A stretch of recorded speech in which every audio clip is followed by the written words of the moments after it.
What's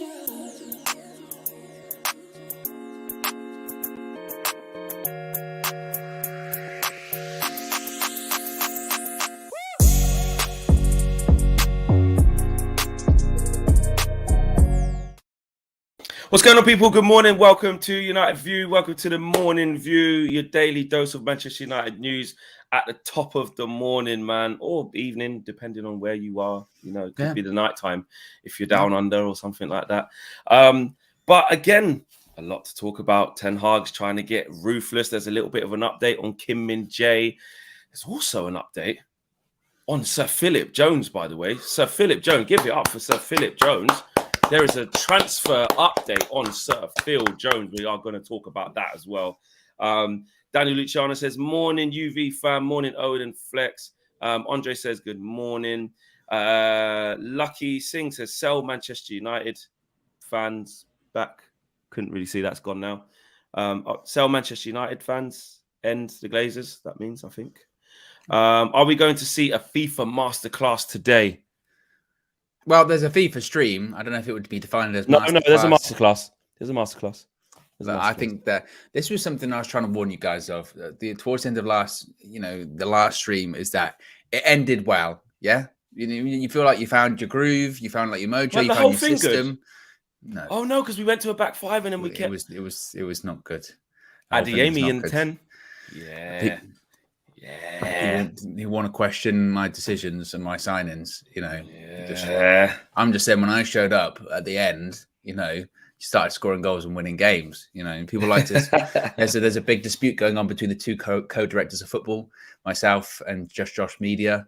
We make a good team. Statler and Waldorf, the old men from the Muppets, just shouting abuse at the managers. For no reason. And then but we battened down the hatches, we bit down on the gum shield, and we said, you know what?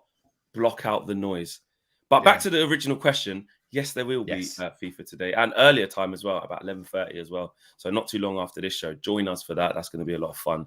And obviously you're going to get your Flex and KG show later on this evening. And as Chris says, it's gone now. As Chris did say, 265 watching, which is a little bit more than that now, but all give a like just straight away. Let's just do it straight away. Get it in early. Get it in early. You 322 / odd people in there now. Just hit the like really quickly, get it done, get it out the way.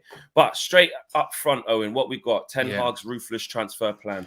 Yeah, so obviously we know that we've got quite a few people that are going to be leaving Manchester United this summer. One of them is Phil Jones. Another is Axel Twanzebe. I thought I'd have a bit of fun with you, Flex, this morning because Phil Jones has started 2 games in 3 years due to a knee problem. Yes. Do you know the last time that Axel Twanzebe played for Manchester United?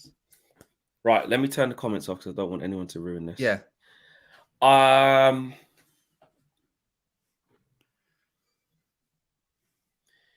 Is it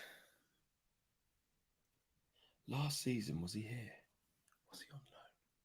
I think he was here, but he was injured under Ollie, wasn't he? Did he play in the last game of the season?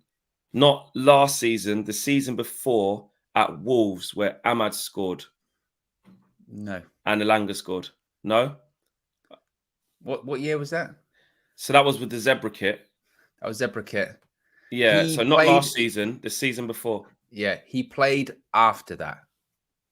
Oh, he played. So he has played last season then? I didn't say that. Played? Oh, so he played on tour. No. He played after that. I can confirm it's a game that you were in. That was the last. That game where we was in the Zebra kit at the last day of the season. Was there no fans there? That was the last game of the season. I was there. Is it a pre-season friendly? I can give you at home against Fulham or Brentford. Do you want a hint in the last game that he played? Yeah, I want a hint. Yeah. Maybe this will be a hint. Rewind. Oh, bloody hell. Europa League. So we was in the Champions League last year, but then we went out to Atletico.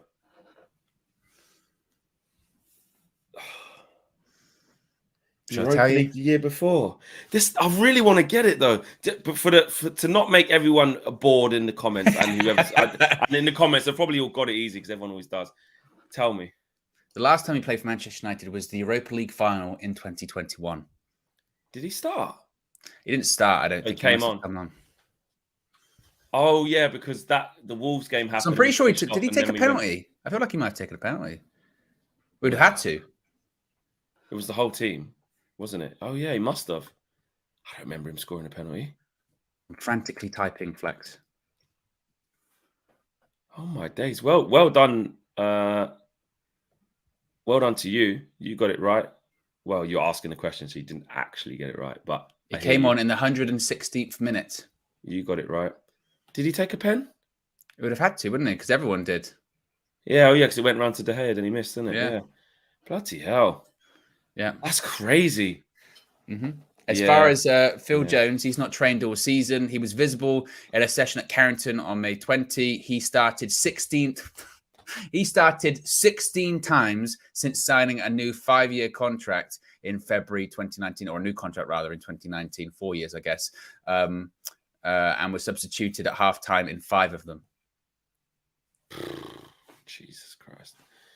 I mean, look, I think with Phil Jones, I don't even think there's any point now saying this is the problem with this club. You know, we know it. He's going. It's over. You know, and actually he went through. It's not his fault. He got given that amazing contract when his knees were dodgy and couldn't play. Not his fault. Everyone knew at the time, didn't they? Everyone went, yeah, why are you doing that? I remember, was it after we played Sheffield United or someone like that? And it's not as if he was good in that game. And then I remember just, I don't know, when he started a new contract, like 4 years, and everyone went, what? Because even then, even 2019, he wasn't the guy. He wasn't playing games. He was injured. You know, everyone knew that. So I don't know what his future looks like post Manchester United, because I don't see how it can be any semblance of a full-time playing footballing career. I mean, again, if you've started 16 games in 4 years, half of which you've had to be substituted at half-time, and you haven't trained this season as well. Remember, Ten Hag was asked about Phil Jones at one point.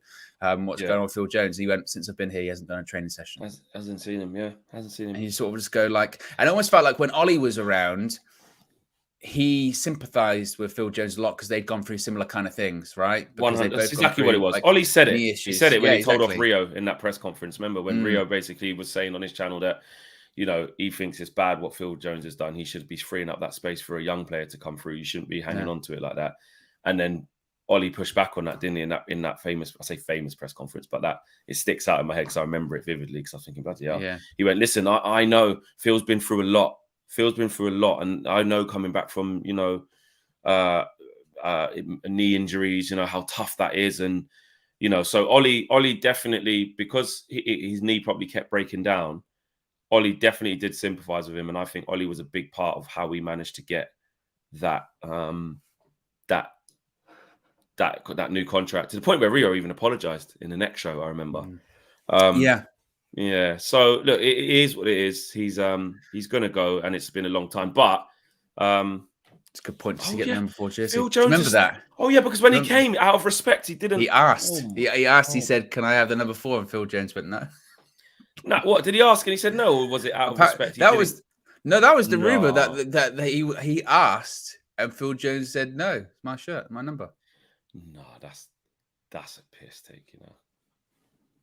And do you know what's crazy? And this is, and we were talking earlier on about memory, actually, off the air about this. I remember bringing that up just after it happened or something like that, and it was KG, Mr. the Comedian, Mr. Gary was telling me, he was going, no, the thing is, that's disrespectful. You can't do that. If it's his number, you know, it's disrespectful. It's his number. You got to respect that. And I said, he didn't say, hey, give me the shirt. He said, can I have it? And it was no. Yeah. And I said, like, nah, you're talking about respect. Raphael Varane. Sorry, mate. It's part of the PJ4, mate. It's part of the brand. Hashtag PJ4. It's all my branding is that's my thing. That is me. That encapsulates me. You can't take my brand until I leave the club and that shirt gets retired. You can't have it. The ghost of Rafe the Phantom wasn't even able to get his number. And someone there, Joe Isaac says Kim Min-jae 4. You know what I'm saying? There you go. That's true. Yeah, but some people are saying, you know what I mean, retire it to the rafters of Old Trafford, number 4. Put it up there. Yeah, hang it up like a basketball game. Like the basketball game, exactly. Other people that are going to be leaving, one of whom is young player Ethan Galbraith, and the only reason I bring up his name, is because I want to play the game again because he's currently on loan at League Two side Salford, but he's been informed he's going to be let go at the end of his contract. His only United senior appearance was against who and where, and the reason I say this, Flex, is because once again you were at this game, but it's and again to give you a hint. It's a game that when I say it, you'll be like, I absolutely remembered that game specifically. Like it will be burned in your brain. Oh my God. Is it a competitive game? No. In terms of it was an actual, it counts. But yeah. It wasn't, so it weren't preseason. No. Right.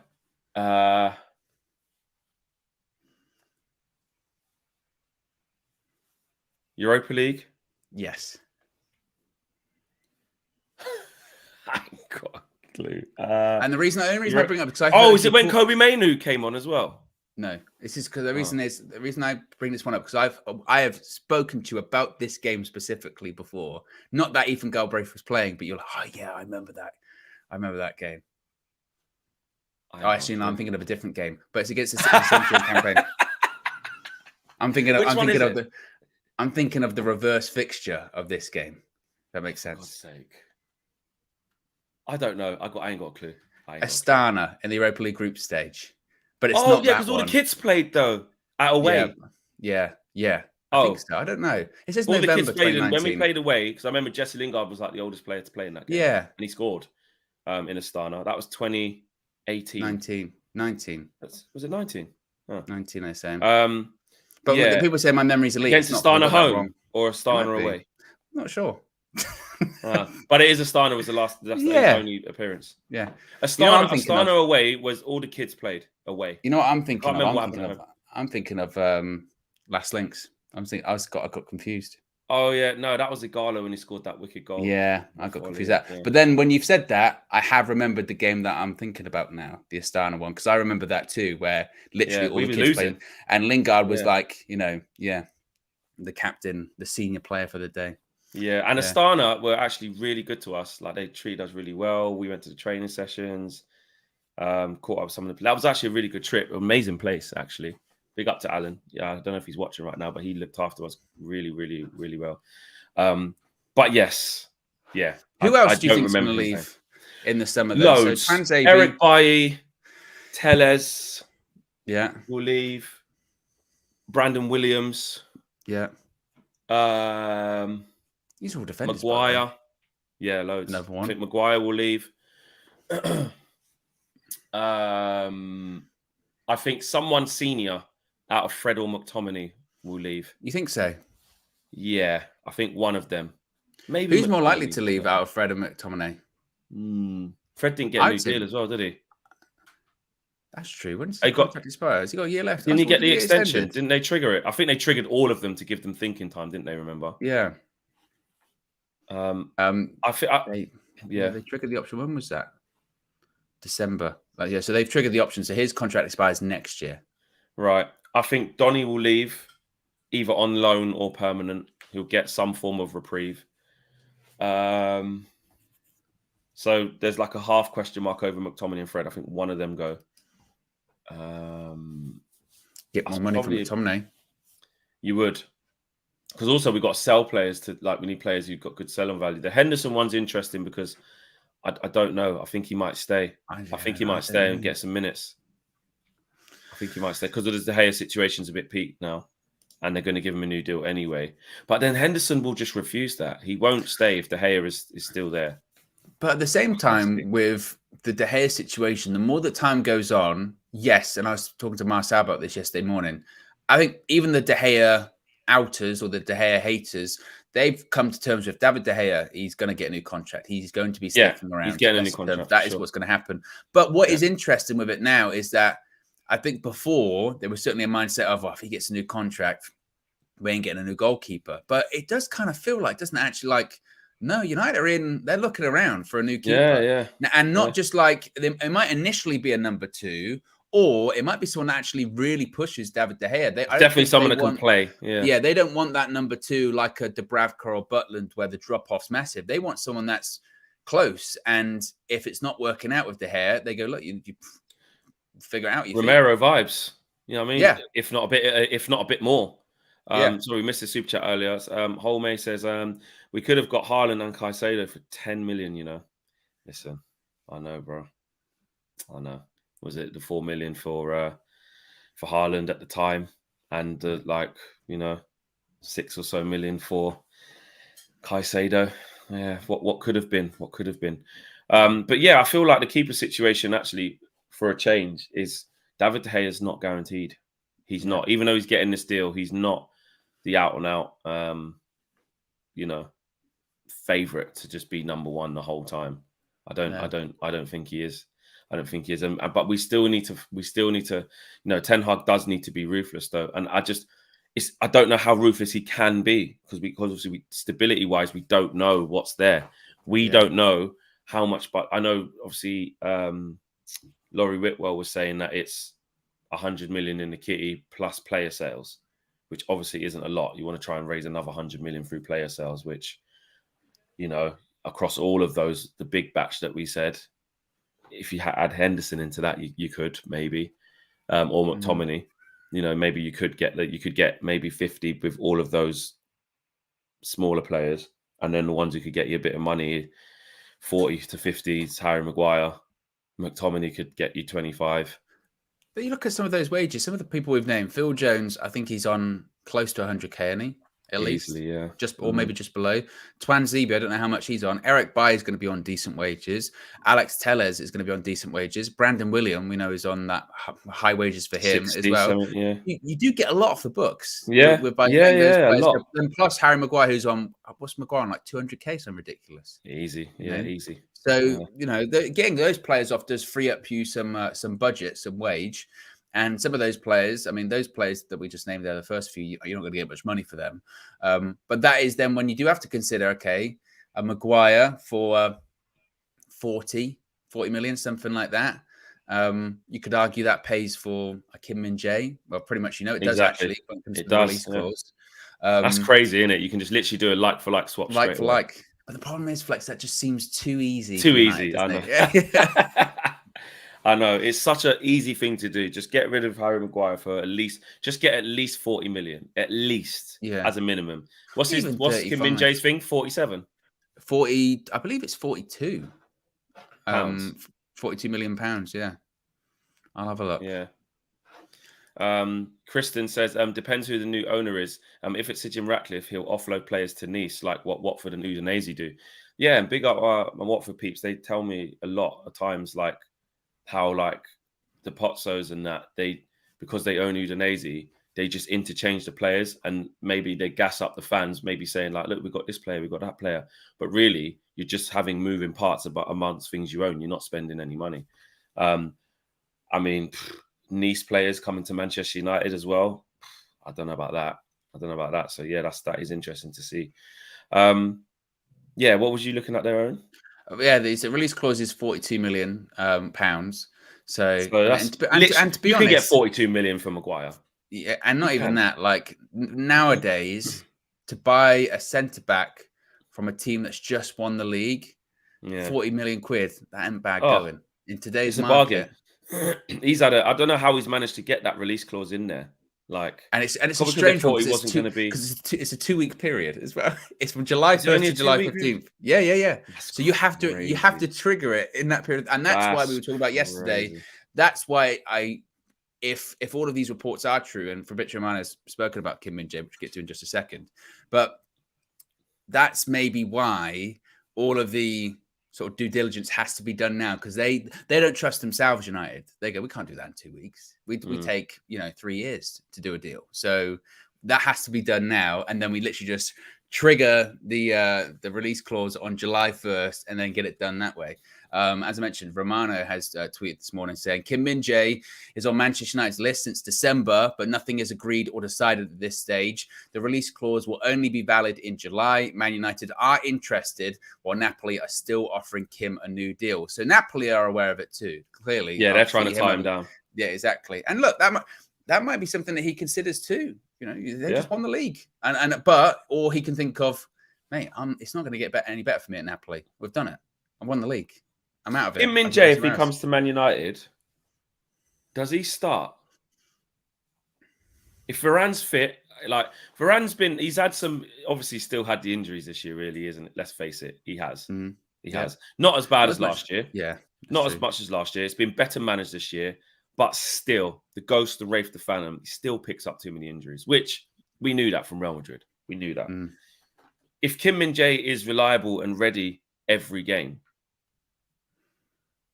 does he start over my favorite? Or is it just game by game? Well, I'll counter that with, if he were to sign for United, very challenging. If he were to sign for United, who plays more games in a season for United? Kim Min-jae or Raphael Varane? Well, I'll counter that back. Right. Kim Min-jae would be capable of playing more games because he'd probably be fitter for longer. Yes. But Erik ten Hag, I think, would probably prefer Varane. So Varane, but then he's going to get injured. Or do you just get in a situation where you go, look, obviously the best centre back is Raphael Varane, or the pairing you'd want maybe is Varane and Martinez. I mean, I think we haven't conceded at home in the league for the last, I think it's 6 games, which is a record that dates back to 2010. You know, to be fair, Martinez and Varane haven't played in all of those. But the point being is that, and we haven't conceded a load of goals this season. I know we've had big games where we conceded a lot of goals in one game, but overall, when we've lost games, it's usually by 1. Yeah, but our goals conceded is okay actually this season. Yeah. So obviously that partnership works, but at the same time, to really win things and to really challenge, we know it from Man United history, you do need to have a centre-back pairing that plays all the time and most of the time. But also too, Flex, and this is what we kind of get caught up in, United fans sometimes. Whenever we make a signing, we go, well, who's going to drop out for him? Who's going to sit on the bench for him? Well, look at City at the moment. They've had injuries this season. They've had Laporte missing for games. They've had whoever missing for games. They just bring someone in. No problem. Done. That's what we need. And, you know, it's an interesting point, actually. And this is what people, again, you've said it many times again, but just to reiterate and push home that fact, right? I know everyone's saying how David De Gea is rubbish and, you know, he needs to change and stuff like that. And you see my thoughts of coming and waking up and smelling the coffee to that, yeah? But you said it just there. Let's just dissect the stats, yeah? The numbers. It's not that hard. Goals against. Man United have conceded 41, yeah? Arsenal conceded 42. It's not a million miles off. Yeah. Like, it's not a million. It's not, I mean, look at, Arsenal conceded 42. City have conceded 31.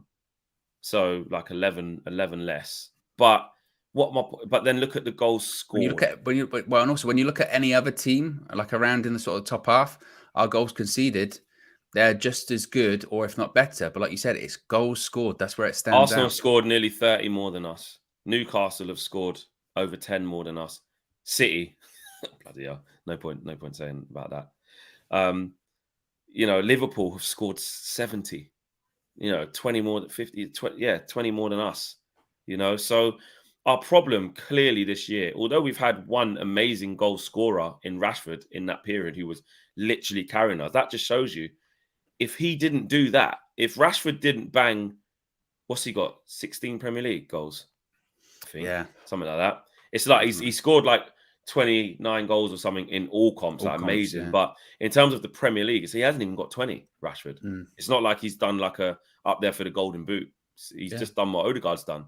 You know, 15, 16 goals. So I get that. He's playing on left wing, so he's been unbelievable. But take away, say Rashford didn't hit 16 and hit 5. We've been big trouble. This is the thing, isn't it? Is that and that's, I think that's when you go back to priorities. And obviously, I will hold my hands up like you have and say, well, maybe the goalkeeper's a higher priority than maybe we had first placed the importance on. But I still stick with that the striker is the number one priority. And Ten Hag has said that himself. And I know people can look at numbers and statistics. You can manipulate them to suit your own argument or agenda or what have you. But the facts really are there with that this season. That if we did have that striker, we'd already be top 4. Exactly. We wouldn't be having the conversation. That's what I'm saying. Paint this picture of we could have, or even for next season, we could have, let's say we had the exact same season defensively. because De Gea's still there. So he's going to have them boo-boos that he does. Yeah. This is, and actually, let's be honest. I know it's easy to say it, and you could say, Flex, don't say that. 7-0 will never happen again. It won't. Them kind of things, it won't happen again. Like, I think that can happen. We might lose. We might lose 4-0 or get away again. All sorts of stuff. But them things them crazy games that we had this year when we were like shipped 4 against Brentford in the first half, when we shipped 6 against City. Like, I know when we shipped 7 at obviously Liverpool. Like, even if you take out those anomalies and say that we're still losses, but you lost like 2-0 or something like that. If you take out them crazy games and you say it's the same back 4, like you said, they've proved they can not concede a mad amount of games. They've proved that. You have to add goals. You've got to add goals. I will say that the 7-0s and the 5-0s and the 6-3s, whatever, they can absolutely happen again. Even if we get a striker, I still think there's something about some of these group of players. Still, it depends who goes, frankly, in the summer. That's what I mean. Is if he changes that could change that, but I still do think there's a soft underbelly. But my point is, too, is that in some of those games, you look back to that 7-0 against Liverpool. What was it at half-time? 0-0 or 1-0? No, it was 1-0, like just before 1-0. Just for 35 minutes, we're going, we should have scored. But exactly. And my point being is that if you do have a striker, maybe that's a different game. Because in those games where we're saying, I tell you what, first 20, 25 minutes, 30 minutes, we should have scored goals. Maybe we do score goals, and maybe that game's a little bit different then. Against Brighton, 100%. First 20 minutes where you go, Anthony should have scored. Rashford should have scored. Maybe we do score in that instance. And again, then it's very different. Chelsea away. Spurs away. When we Spurs go away. We go, we would have finished that game off. There's so many, isn't there, when we would have had those chances. Even Sevilla, maybe we'd still be in Europa League because we would have actually finished the game off. At home at Old Trafford. So for me, that's the clear thing. And when it goes back to Kim Min-jae, you need more than just 2 like world-class centre-backs. Absolutely. Because when one gets look what happened to Arsenal today. And they're not even, them 2 aren't even world-class, Gabriel and Saliba. But they're on their way up. They're young. As soon as they got injured, you have to bring Holding in and Kiwior.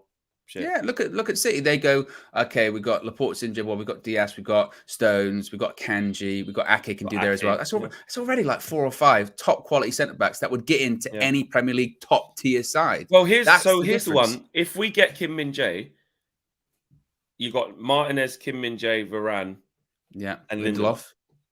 That's 4. That's your 4. 5. That's Luke Shaw. And exactly, if you need, chuck in Luke Shaw. You could argue that Luke Shaw played over a couple of them because he's the only other left-footed one. That's perfect. Yeah. Lindelof has proved already, which again, I just think it was quite a lazy argument to say Lindelof's just rubbish because he's like not physical enough. He's always been composed on the ball. He's always been decent. Lindelof has always been decent. Yeah, I do agree that I think he's improved at this aspect. That aggression to go and engage so he doesn't get turned and win the duels and stuff like that. That front foot, proactive defending. I think that's come under since Ten Hag's come here. I think because he wants his centre back. Luke Shaw does it all the time. Varane and Martinez do it all the time, which is why the profile just changed. Which is why Maguire can't be there anymore. He wants his centre backs. If a striker drops off the front, you go with and be aggressive. He does not turn. He does not get runners going on beyond him where he can slip them in. You go in and win that duel. And if you don't win that duel, you make an innocuous foul and break up the play and jog back to your position. Engage, though. Proactive. Yeah. Don't wait. Don't wait till we're backpedaling and then you've got to put your arms behind your back, then have to do a mad block or go sliding in. Proactive front foot defending high up as well, away from our goal. So if he does turn you there, fair enough. He's fucking at a halfway line.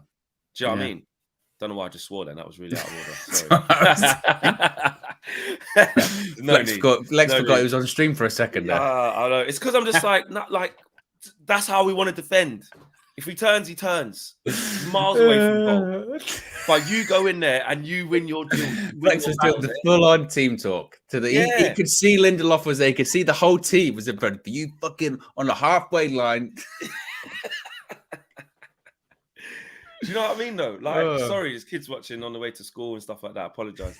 But I know I need a swear jar. Do you know what the worst thing is that I'm actually quite good on stream.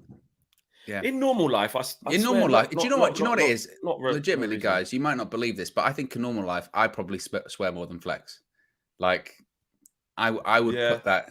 I would say that's fair. Flex doesn't swear that much in normal everyday life. No, I don't. Not really. Not really. I say like the light profanities, but there's the strong F-bombs and just going in. Yeah.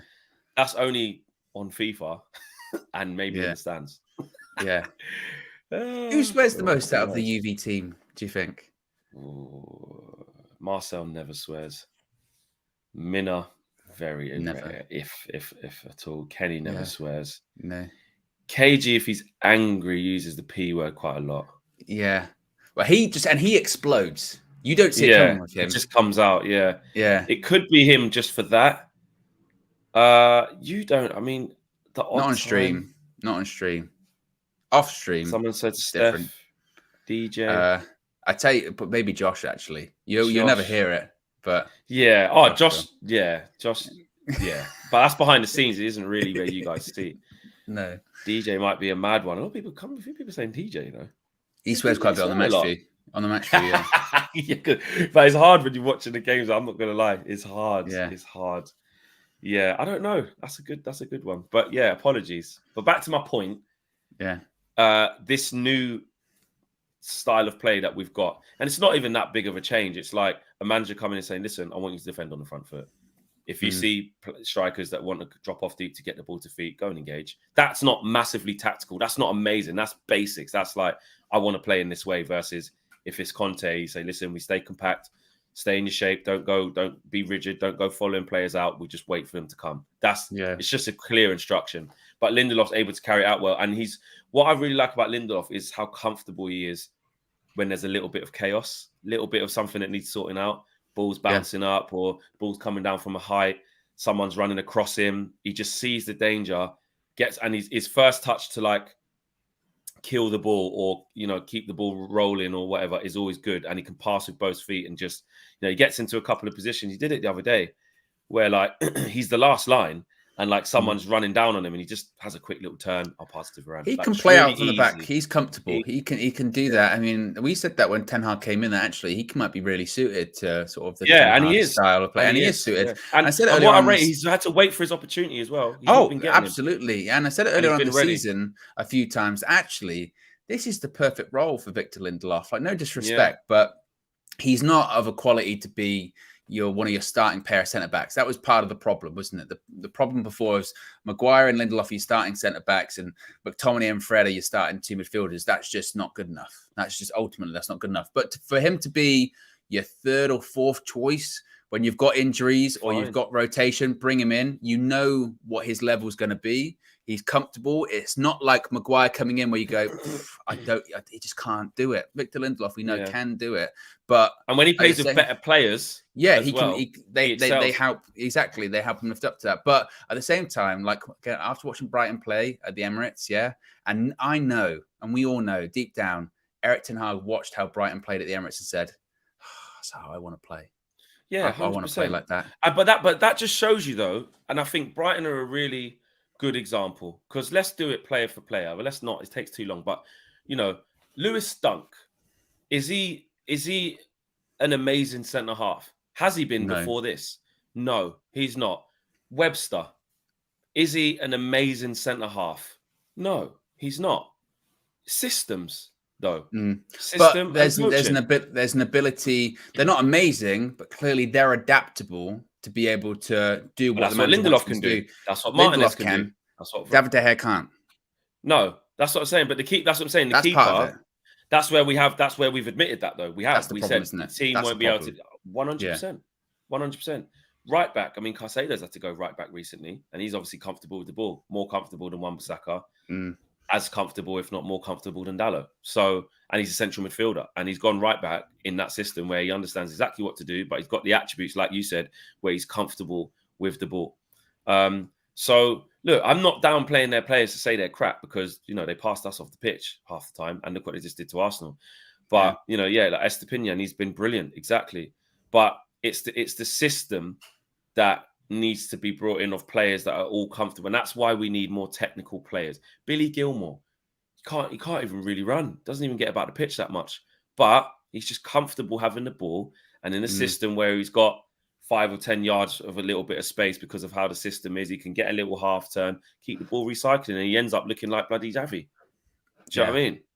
So it is about, we need more technical players within the system, 100%. Players who want the ball. Everyone needs to want the ball. We've got too many players that are based off, it has to be winning duels, or it has to be mentality, or it has to be desire and intensity. To me, they're just givens. Brighton play with intensity and desire and passion and a quick pace. That's just you're a professional footballer. So what did I say to you last night? I know they ended up losing. They got smashed with Leicester. Crap. Yeah. Because they're rubbish. Because Wout is crap. They're rubbish. Down. They're going down. Of course they are. They've got nothing left. They're going down. But I said that they still will lose. But I said in the first 10 minutes when they were doing all right, which they stopped doing, ironically, and then they got smashed. Run about. Intensity. That's the basic. Just do that. The rest of the stuff is the technical things, is the structural things, is the coaching side of it, is the movements that players make and the triggers that players do when somebody else gets the ball to trigger to run somewhere else. That's coaching. But in terms of Erik ten Hag demanding intensity from his players and stuff like that, that shouldn't even be a demand. You're in a Premier League.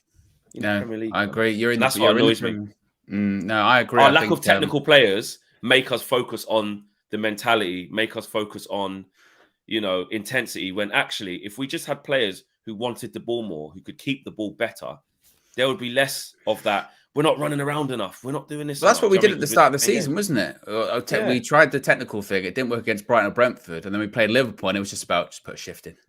Yeah. Because when all that fails, we have to resort to putting a shift in because we don't have the technical ability to do what we want to do. So actually, that's where it changes. If you don't have technical ability, then just be intense, make it ugly for people, kick people, run around. When you do get the ball, don't take 2, 3, 4, 5 touches. Well, take 1 or 2, give it like quick. So you don't hold on to the ball too long. You know what I mean? Yeah. No, I agree. I saw something, one of the people in the chat, when was it? Oh yeah, Lil Yo saying thoughts on the VAR audio.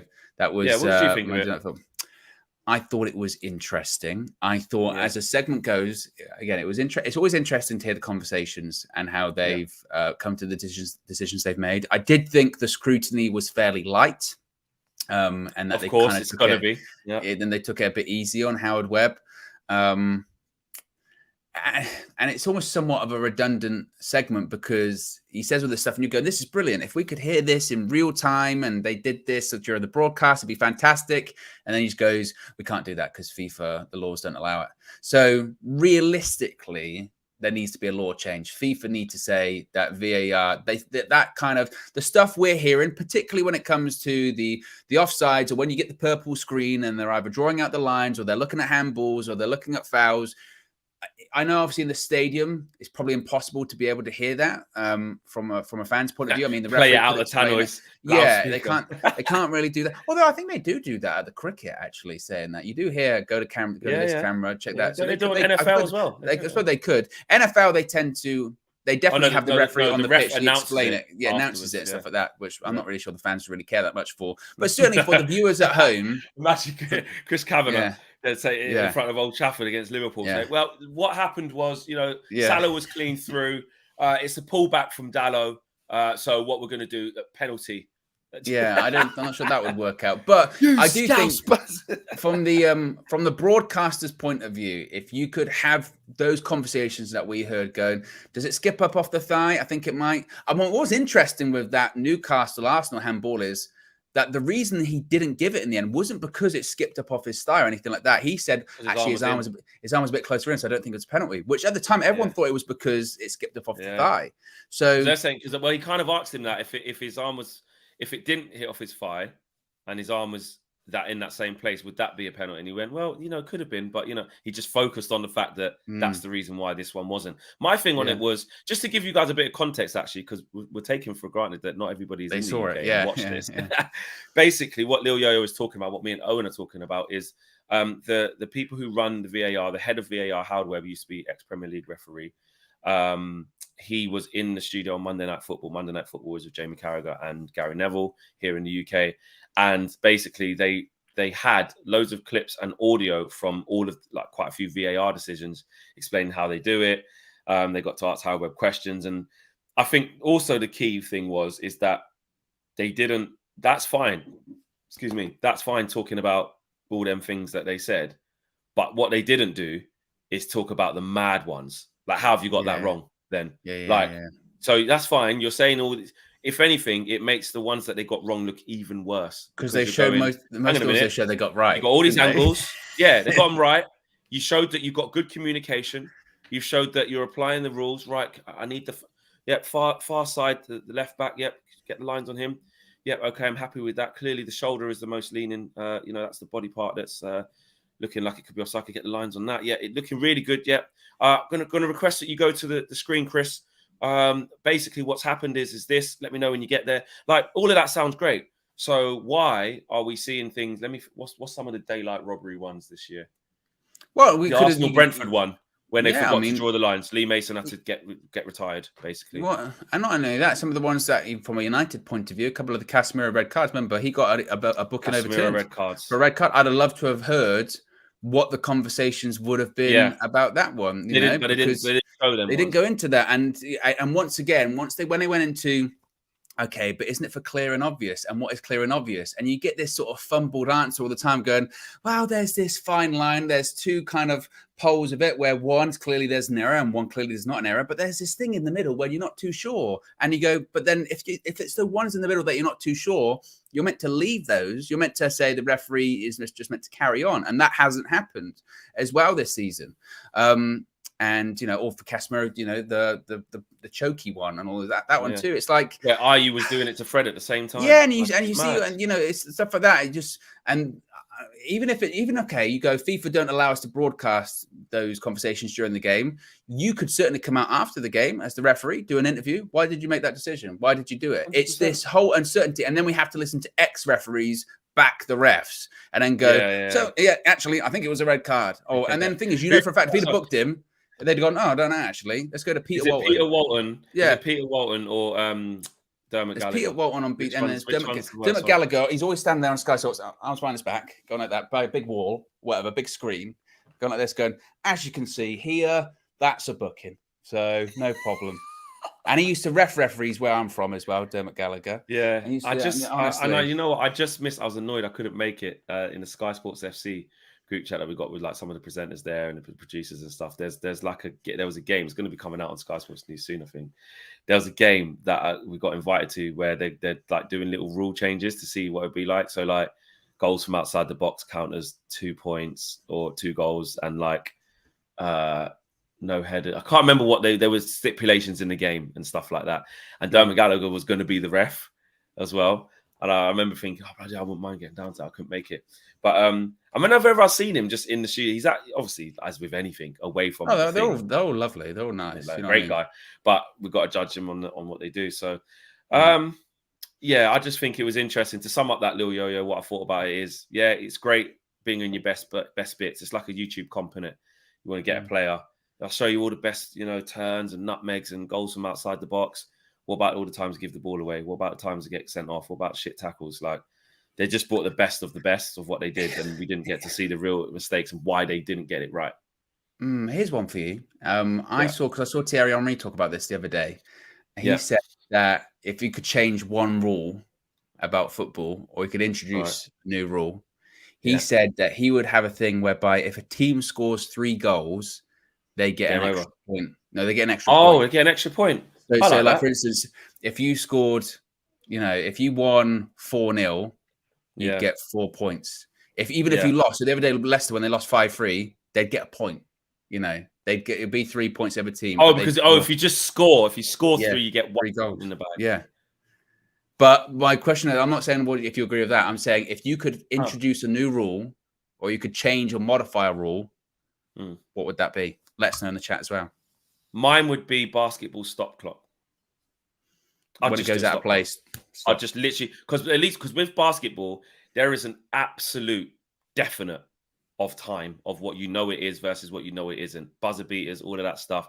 You know exactly how much time there is, because as soon as that ball stops for the referee to talk to someone, for someone to get the ball for a throw-in, to someone to walk over, clap the fans while they're going to take a corner, put the ball in the quadrant, not quite in there, bring it back. All of these things, everything. A player goes down for a little bit, and it will be to the not even to the millisecond, to the exact point of how long that player was injured for. Then when they get up, walk off, squirt some water in the mouth, get back up. The game has stopped, my guy. The game has stopped. Put that in. Put that in. And then that means literally it doesn't. And then you get the thing of like, we was on the attack. We could have scored. Let us take this last corner. Mate, you can see it up there. Put the big score. But you've got 8.4 seconds left and you got a corner. Or you got 2.2 seconds. Well, they tried to do it at the World Cup, didn't they, with the adding on time? And whilst they got carried away with it, in principle, I thought it was a good idea. That whole like we don't care if your time adding on the actual time. Yeah, we're adding on the time, and I've agreed with that too. Obviously, then logistically, you get into like broadcasting issues, don't you? If games got to start and stop at certain times, etc., etc. But I like that one. I'm not opposed to that at all. My one that I've said for ages is I want some kind of a sin bin card. You know, those times, because people like City, and when Pep was at Barca, they were notorious for it. Get all the ball. You win the ball back, counter-attack's looking good, you know, cynical foul, and it's a booking. No, that should be, if you're going to do that, you're off the pitch 5 minutes. Or you're off the pitch for like three minutes, something like that. But the only thing with because a yellow card isn't enough. A yellow card isn't enough because yes, you haven't stopped a goal scoring opportunity, but you know what you're doing and you're bending the rules to your advantage. I know people will say, well, a booking's enough punishment, but it's kind of not. Because let's face it, a booking's not that much of a punishment, really, is it? You need to heighten that. There needs to be another layer to the punishment, which is a sin bin card. No more cynical fouls. Don't stop counter-attack. That lets the play go. All right. So where's the line? This is interesting. Where's the line between gamesmanship? Because do we want to take out gamesmanship? And obviously the line of cheating. So you don't like gamesmanship? Well, you're saying stop clock. You don't want time wasting. That's gamesmanship.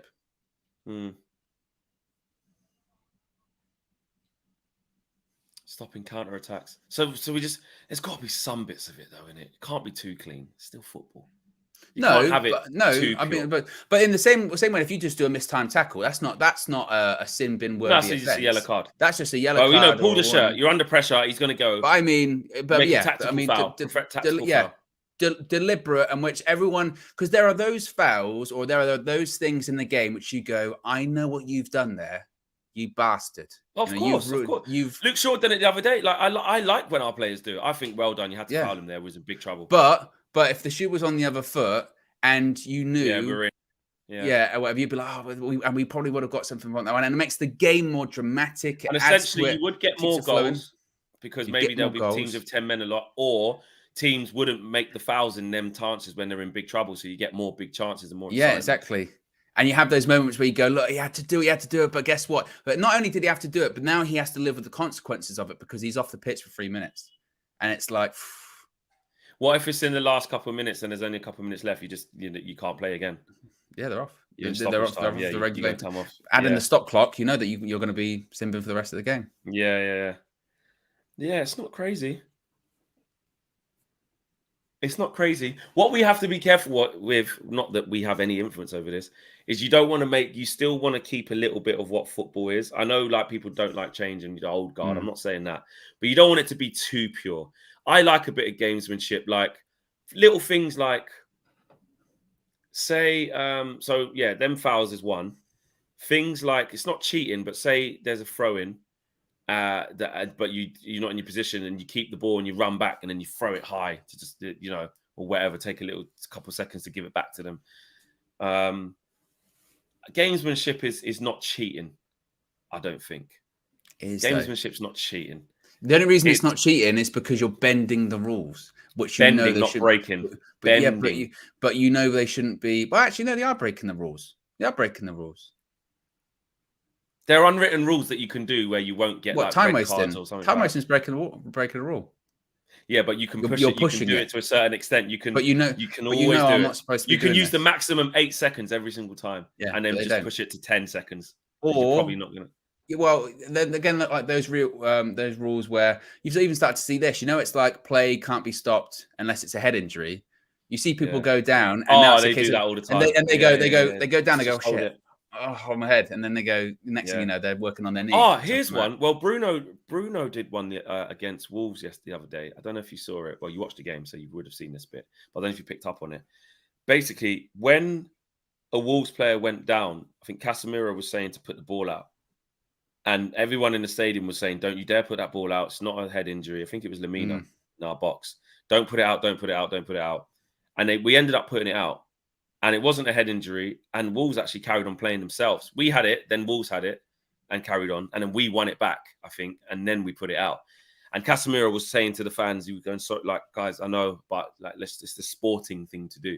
Put the ball out, put the ball out. And I don't think it was a head injury.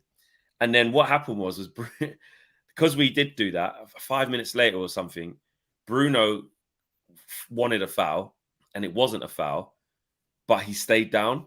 And the reason why he stayed down is because he knew that because we just put the ball out 8 minutes before, Wolves are going to have to put the ball out, or there's going to be pressure on them to put the ball out, and it will help us because they're in a bit of a transition. So Bruno's probably a great example of playing the game and moaning and doing all kind of gamesmanship stuff. I mean, that's one, isn't it? Because it's like, if it's not a head injury, there is no obligation to play it out. But there's this gamesmanship / sportsmanship thing of, well, if the players are going, look, oh, guys there, come on, do the right thing, play the game in the right spirit. Just put it out so it's 11 against 11 at all times. It's fair. You know, we want it to be fair, you know, versus, listen, mate, if the ref ain't blowing that whistle and his head's not hanging off, I ain't putting it out. Like, no. Like, it does... There is that fine line. And I understand the thing when people go, like, you know, football, it's the rules have been there, it's a traditional, don't want to change it too much. But even that, to me is somewhat of a falsehood, because you look at the rules of football today versus 50 years ago, a lot's changed. Yeah. You know, you go back and watch a game from, was it like, when did they introduce the back pass rule? That was what, like 80s? I have no idea. Something like that? 70s, and like, you go back and watch one of those games. The keepers were always able to pick it up. Just kick the ball back. Mental. You know Didn't even wear gloves. Yeah. Like, but you know what I mean? Like, the rules do change. Football evolves, and, you know, and maybe it gets away from what it originally was. And I think that's fair. Yeah. But then it was the players are allowed in the penalty area. Yeah, for goal kick. I remember all the time growing up playing or whatever, and you do like you screw up the goal kick thing. You think, and you know what I mean? And the defenders had to wait on the edge of the box going, oh. And then if they had to really panic, they go, fuck, I'm just going to touch it. I touch it. And then they go, either take it again or indirect free kick. You go, I had to. And that wasn't long ago, that, you know. That was been in about what, 3-4 years? Yeah, when you did a pass, maybe you scuffed it or whatever, and it's trickling. And the ball had to go out. The ball had to go out of the area. Had to leave the box. Yeah. Here's one flex. Kickoffs. Yeah, kickoffs. You had to put the ball forward. That's not the case anymore. And you couldn't take it by yourself. Well, obviously, because the ball has to go forward. That'd be two people, roll it over. Because then, how many games on like a Sunday league level did you do like kick off, boom, and they go, no, it didn't go forward. That's mad. Yeah. Like, why does it have to go forward over that line? Like, it's not. Now you can literally just and you can literally ping it back to the keeper. You can go all the way back to the keeper from there if you really want. Yeah. Crazy. It's weird. It's really weird, isn't it? It's really weird. I'm trying to think of anything else. Someone said make the penalty box smaller. Like a 5-a-side where the keeper can't come out the D. Well, you know what I would like, actually, and this is a massive bugbear of mine. I would love for referees to actually pick up on throw-ins more, because no professional footballer takes a throw-in properly. There's honestly, mad. You watch a Premier League game, you will see like 10 or 15 foul throws. I mean, I'm talking about feet. Malacia does quite a few. I'm talking about just that. I'm talking sometimes flex chest pass, netball settings like that. They'll just go like that, and you go.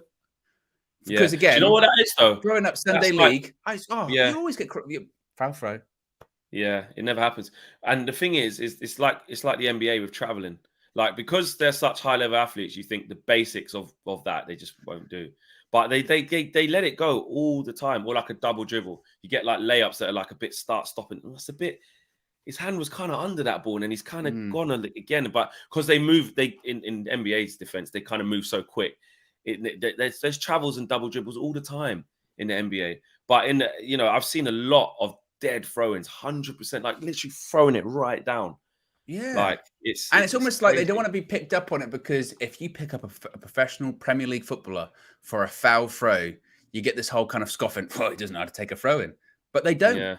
They don't know how to take a throw in. Yeah, and it's not picked up on, so they just do the same thing all the time. Yeah, it's true. You know what I mean, it's true. Arsene Wenger wants to get rid of them throw-ins. Yeah, what? Just roll it in every time, or I don't know. Kick it in. Kick it in. Yeah, I guess. Imagine that you could get it out on the side, and then you could, but it's like a corner, like you could ping it. Everywhere's a corner, that's basically. Mad. Yeah, you can't have that. That changes football a lot, doesn't it? Everything that changes football completely. My God. Someone like Big Sam or Sean Dyche, they're looking at that going, Jesus. Because then it's a case of put the ball down anywhere and clear it. Yeah. Because you only got to throw in deep in your own half and you're under pressure and the team goes, right, let's squeeze them in. You can't. Yeah. Let's get back to our own box. I think maybe that's Arsene Wenger's point, is that actually that encourages teams to keep the ball within play, because the idea of just kicking it out of play actually is a detriment to yourself. Wouldn't do it. If you're running back to your own goal and you think, you try and hook it. You don't knock it out. No, because you're basically giving a corner away. Yeah, exactly. Interesting. That would be madness. Imagine that. Well, but then the offside's still in play because it's a set piece. So then you'd go if you gave a ball away like just inside their half, where someone's put it out, and then you go, right, we can squeeze them a little bit. But then you go, actually, no, we can't, because they're kicking it in. So we now have to go back to the halfway line. Because the difference, if they go long, we're in trouble. You know when it's like 30 seconds left and you get a corner and the stadium goes, come on, or whatever. Yeah. They don't do that when you get a throw in near enough a corner flag, do they? But they would. They'd be like, come on. Yeah. That would be mad. That would be absolutely mad. Last super chat of the day. Also, Ahmed says, Kim Min-jae, the LG, the Samsung, the Genesis. Lil Yo says thoughts. We read that one. And big up to Ronnie. Ronnie says Jones going. Rafa gets his number 4 at last, which we kind of spoke about earlier today. Yeah, we did. Or in the show. Arma says keep an eye on Andre from Fluminense, Casemiro 2.0, and he's only 21. Maybe that's the next Kim Min-jae shout, where in a couple of years or a year or so we get linked with him. Who knows? Please smash a like on the video if you haven't already. Remember, 11:30. FIFA with Flexing KG. We are back. And this evening, 6 p.m., you get your Flexing KG show as well. So, yeah, really good morning show. Great interaction, guys, as usual. And that was fun at the end, just talking about things that could change in football, because why not? Do you know what I mean? Why not? All right, guys, we'll see you again soon. Well, a couple of hours, if that. Take care. Peace.